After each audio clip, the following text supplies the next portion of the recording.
Well, you know, we wanted Timothy Bradley to fight with. I mean, we wanted to fight him for the unification fight, and there would have been 3 world titles on the line, but he turned it down. I mean, in my eyes, he chickened out. Really, he didn't want to fight. I think he knew he would get beaten. And then where does it go from there? So then, you know, we turned the page over, and then we've got Zab Judah, who's another opponent who holds a world title. He holds the IBF title, and that's what we did. You know, we got Zab Judah. So we got him now, and he's a tough character. I mean, on Twitter, before the fight was announced, he was calling me out saying, "I want to fight you. I can knock you out." And I was like, "Who is this guy?" You know what I mean? So then I spoke to Golden Boy Promotions, and I told them that, look, I'm happy to take the fight on against Zab Judah. I mean, Zab Judah is a guy who not many people want to fight because he's very, very awkward and makes a lot of fighters look bad. But then I said, look, he called me out on Twitter, and I mean, there's a lot of fights that have been made on Twitter. It's funny because, I mean, the Paulie Malignaggi was one fight that was made on there, and the Zab Judah fight. But, I mean, it's great to promote fights. If these guys don't want to fight, you know, they might be edgy. I don't want to fight Amir, you never know. I want the bigger fights out there. You know, I want to fight Pacquiao, I want to fight Mayweather, why not? And then when Amir's out there talking crap and calling him out and, you know, having little digs, they're like, you know, who is this guy? He's on a social network and he's calling me out. So you have to take the fight on. That's happening with McCroskey, Malignaggi, and now Zab Judah.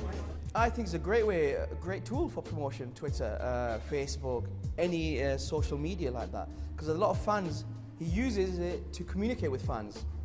I'm out here, I end up taking pictures every day of how he's training, what the weather's like, where we're going to eat, you know. So literally the fans could turn around and think, hold on, we know exactly what he's up to, what he's doing. I personally think he's made 2 fights via Twitter. One was the first one in America, Paulie, and the second one was the Zab Judah fight. I think he pulled that. And we tried everything to get the Bradley fight, but I think Bradley didn't want to lose the 2 belts.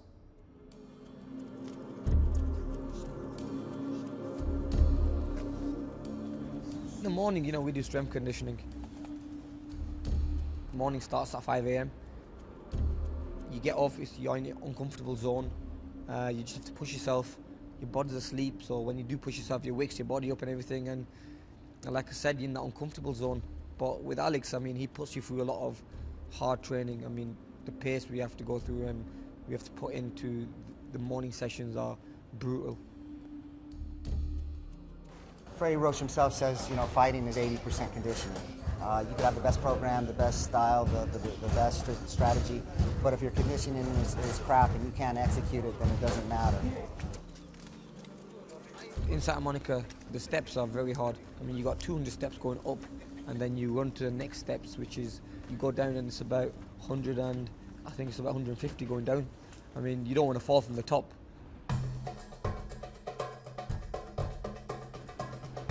Stay focused and hit every step perfectly.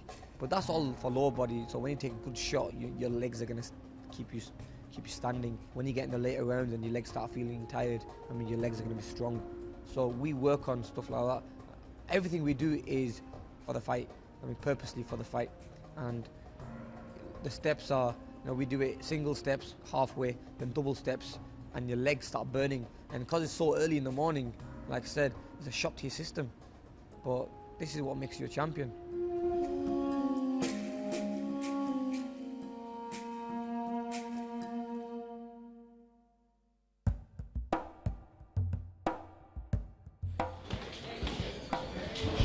Amir is a person who says nothing and just does it. He doesn't get down on it, doesn't talk about it. He'll just go there, or he'll show up, he'll put his game face on. Doesn't matter if it's 5 o'clock in the morning, 6 o'clock in the morning. He shows up, raining, snowing, it doesn't matter. He shows up, puts his game face on, does it. Says he'll hate it after, but he does the work and he does it 100%. And that's very unusual. Alex's job is to make sure I'm conditioned for the full 12-round distance, and to make sure when I go into that fight, I'm going to be ready, I'm going to be strong, and you know, and I'm going to be fit to go the full distance. Boxing is the only sport in the world that we don't have timeouts, we don't have breaks, we don't have quarters. We can't just sit there and turn to the ref and say, oh, just a second, let me tie my shoe. It doesn't work like that. You get 3 minutes, you get 1 minute rest, and it's all out for those 3 minutes. So we have to train differently. We have to prepare our fighters differently. Because again, we don't get breaks. There's no timeouts. There's no in-betweens, half times. Every morning session, you know, it contains, you know, stamina work, strength, and it contains so many different things, and it more than gets you ready for a fight. I mean, for me, since I've been with Alex, I mean, I see my legs getting stronger. I mean, my punch power's developed and it's improved as well. And I really think I'm one of the best 140-pound fighters, and at this weight as well. Alex is good at keeping my weight down, put me on a diet, so you know, he makes sure I'm eating the right food. So when I am training, I still feel, you know, like I've got a lot of energy in me. If the fight's in the US, then I'll train here for like about 12 weeks, get used to acclimatizing and stuff, and get used to time difference, and then we go to the fight venue. For example, if it's Vegas or New York. But if the fight's in the UK, then what I normally do is spend about 9 weeks here, and then I go home for the 2 weeks just to get used to the time difference.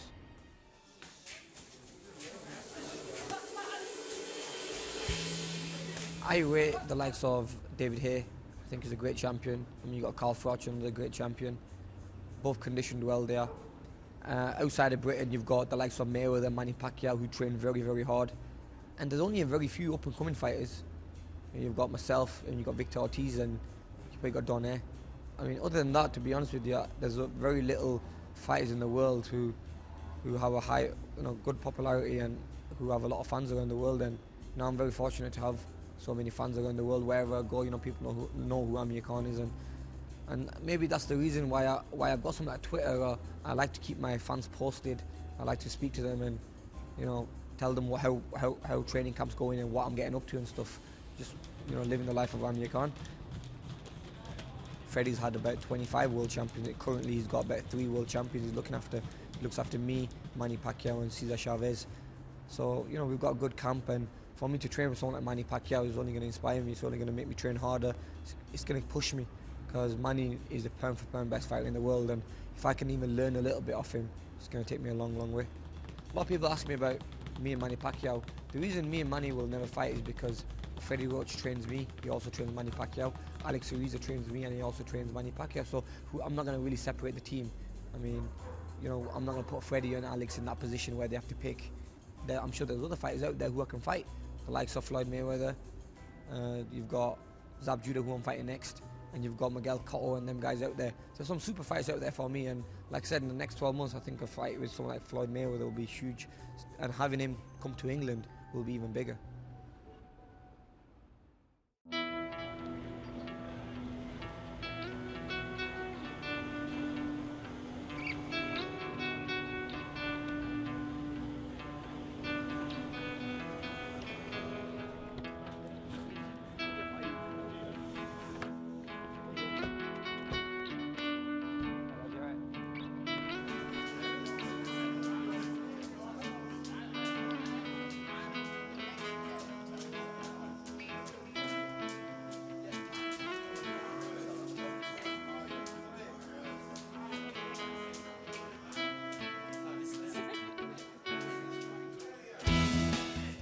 You get a lot of characters in the gym. I mean, the gym's always busy, always packed. You get girls and boys training here, and good atmosphere. I mean, you don't get a gym like this in England, especially in the afternoon, you know, with everyone working and everything. But yeah, that's what I love about this place. I mean, a great atmosphere, great set of people. You've got world-level athletes like Amir in the gym, and you've got little kids who are just starting out as well. So it's a mixture, and no one cares how good you are here, or if you're fairly new, or even if you just come for fitness. But everyone's got that respect in this gym, and everyone trains and everyone's focusing at the same time. Everyone there knows when you're working, they don't get involved, because there's number one rule in Freddie's gym, and it's actually on the board, and says any other person in there can't talk to another trainer's fighter. Just let him concentrate. Don't try to give him any other advice. And they're very professional when training starts. But before training, as he's getting ready, there's a lot of banter, and I think that makes the atmosphere really more relaxed.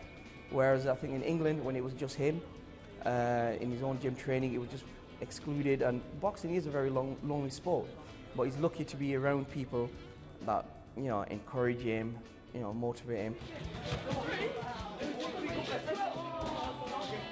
I've been several times to the gym on the way saying, oh, I feel a bit tired, I can't be bothered training.